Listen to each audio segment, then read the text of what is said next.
Hi everyone, and welcome to another video. I left my charger of my Mac at work, so unfortunately I have a Mac with a dead battery sitting next to me, and seeing I use that one to do all my video editing, I'm a little stuck.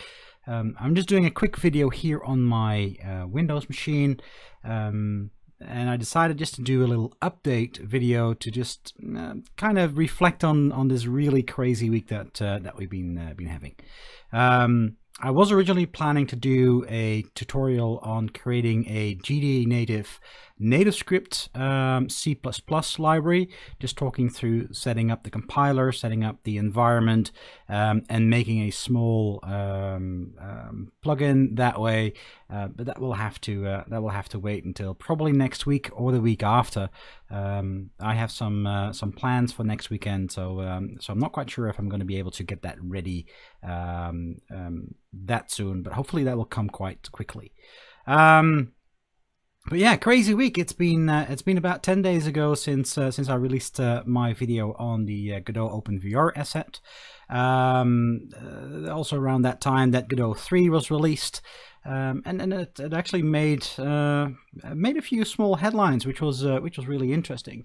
The first one that I just want to quickly have a look at is this beautiful write-up done by Games from Scratch. Interestingly enough, Mike messaged me on the morning that I was about to upload my video with some questions, and basically out of the blue announcing that he was doing his own video on the plugin that I had released, and it's a nice video, it's a nice write-up, so go check out his site, go check out his YouTube channel, have a look through it. It's a really nice little video on how to get started with the OpenVR plugin.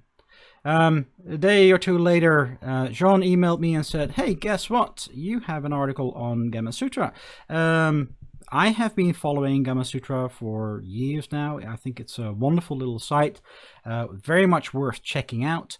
They have lots and lots and lots of cool articles online about how you do certain things.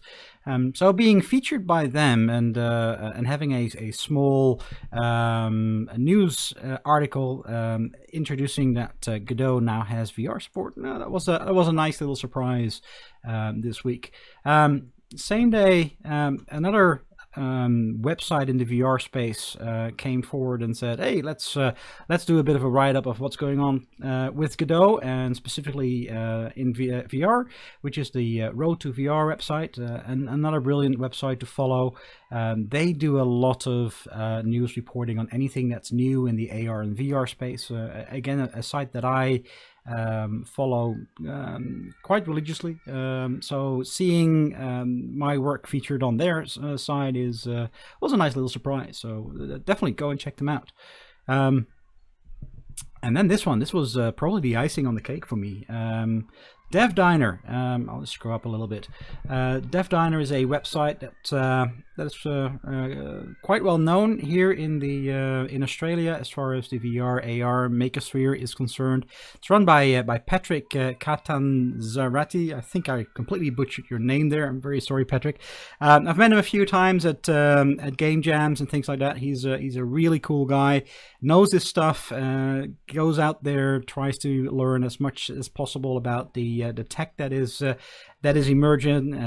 Does a lot of interviews around here in Australia, and posts those on his Dev Diner site. Absolutely worth checking out. But he does this tech inspiration thing where he's asked people who follow his site to nominate people, and lo and behold, someone named me. So yeah, that was again completely out of the blue, but really cool. Really appreciate that. I don't know who nominated me, but thank you.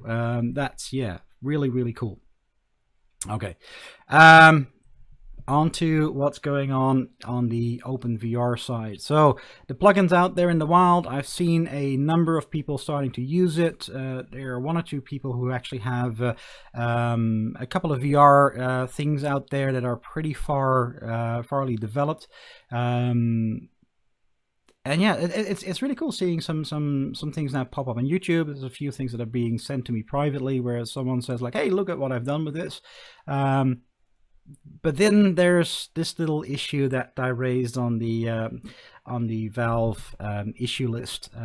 This is the one that I really hope someone will start looking at and actually get some feedback on. This is the thing that is stopping us from supporting HDR in OpenVR on Godot.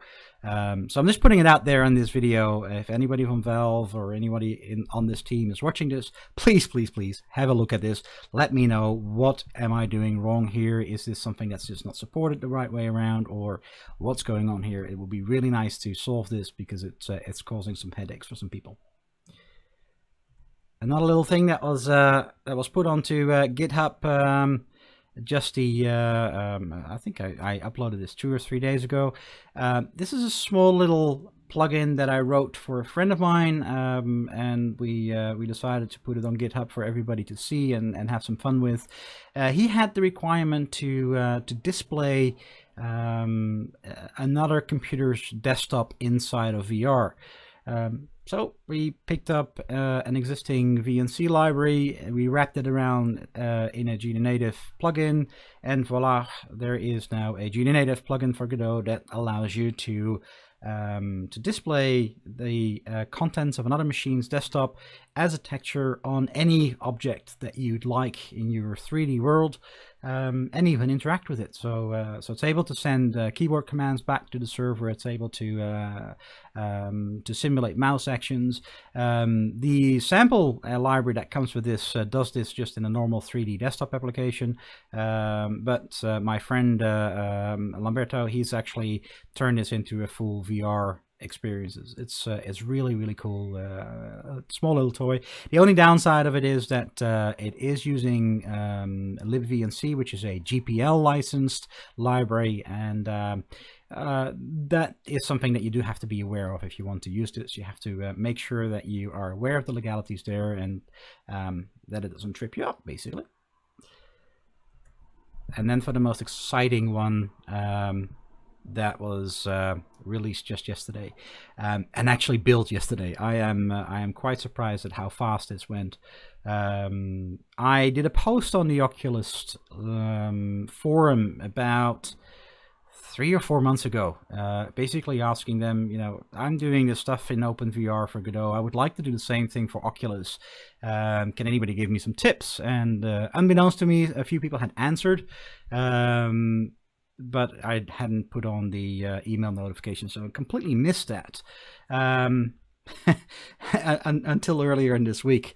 And then I finally decided to take that info and take the Oculus SDK, and I basically spent all Saturday on this, and at the end I had a working plugin. Now this is very early days still. It is fully functional. It renders perfectly to the HMD. It does tracking. It supports 2 Oculus touch controllers, so that's all working. But it doesn't have any of the other functionality yet. It doesn't do time warp yet. It doesn't do any of the loading of models yet. It doesn't have the access to the avatar system that they have.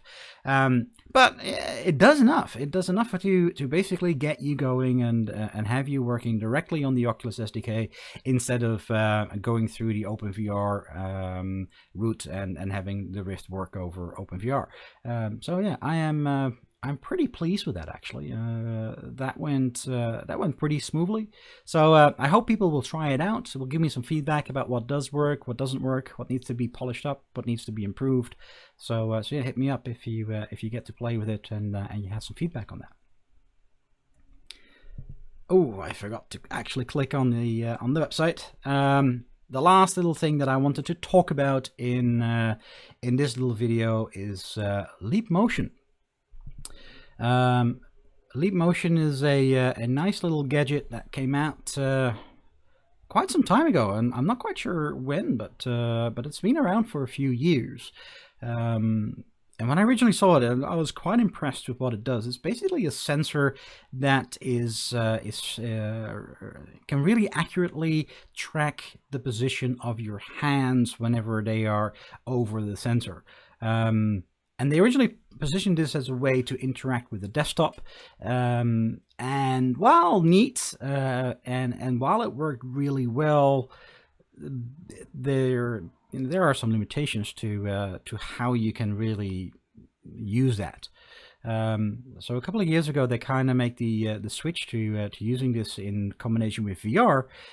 Stick the sensor on the front of your VR, and you have a very accurate and very good hand tracking in VR. You can basically present your hands within the virtual environment, and your hands will be exactly where they are, and it works really, really well. And I'm planning to start playing with this. I reached out to these guys early in the week. I had a lovely talk with one of their guys over there to sort of see, you know, how do I get started with this? What can I do? What are the sort of things that I need to be aware of? So that was a really nice talk. And it looks like I'll be adding support to Godot for this little device, and I'm looking forward to playing with that. I'm really am. This is exciting. So yeah, that's it for the video of today. So there is a Genie Native video on the way. I hope to get that done, you know, either next weekend or the weekend after. I'm obviously going to continue my videos on VR in Godot. But yeah, I did want to share some of this news with everybody. It's been an exciting week, and yeah, I hope to hear from people what they're doing with all the stuff that we're building. So hope you enjoyed this, and see you next time.